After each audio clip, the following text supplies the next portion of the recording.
अस्सलाम वालेकुम, कैसे हैं आप? ठीक हैं। आज मैं बहुत इंपॉर्टेंट बात शेयर करने आया हूँ, सिर्फ जस्ट 2 मिनट्स।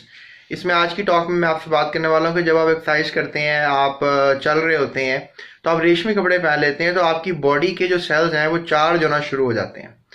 स्वेटिंग के बाद तो ठीक है कि अगर स्वेटिंग हो रही है जिस्म को तो वो पानी एब्जॉर्ब करता है चार्ज को, लेकिन अगर सर्दियों के मौसम में ऐसा हो तो स्वेटिंग उसका तनासुब कम होता है। यानी या तो ये है कि फिर आप भागें दौड़ें इतना करें कि आपको स्वेटिंग हो, अगर नहीं हो रही और आपकी बॉडी चार्ज हो गई है, मतलब रेशम के कपड़े रेशम के और बॉडी को भी चार्ज कर देते हैं। और उसके बाद आपके सेल्स जो हैं बिजली लगने की वजह से इतने एक्साइटेड हो जाते हैं कि आपका सांस लेना दोबर हो जाता है, आपका दिल घबराता है, और ये सिचुएशन आफ्टर एक्सरसाइज आती है। तो इसका सबसे बेटर हल है कि आप सेलुलोज से बने हुए कपड़े पहनकर ये वॉक करें सर्दियों में, स्पेशली कॉटन के नाम से अमूमन कहा जाता है। तो कॉटन पहने, रेशमी कपड़े टाइप, अगर आप लीलन टाइप चीज़ें पहनकर आप वॉक करेंगे तो फिर वो it's a very bad thing for you.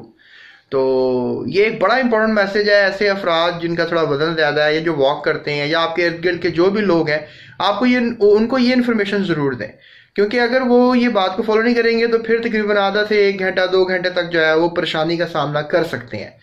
तो ये एक मेडिकल क्योर है। ये मैंने अपने इर्द गिर्द जो है दोस्तों में, अजीज़ों कारब में देखी भी है।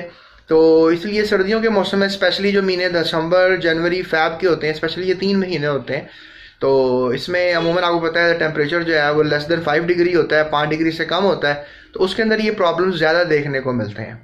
तो ये वीडियो शेयर करें ताकि जिन लोगों को इस बात का नहीं पता उनको इस बात का पता लग जाए और उनको भी इस बात की इन्फॉर्मेशन होनी चाहिए। So that's it, thank you so much. अपना ख्याल रखिएगा। बहुत सी टिडबिट्स के साथ जो है मैं आता हूँ इस चैनल पर, मेरे चैनल के साथ रहिएगा। So keep subscribing, like my channel. Thank you so much.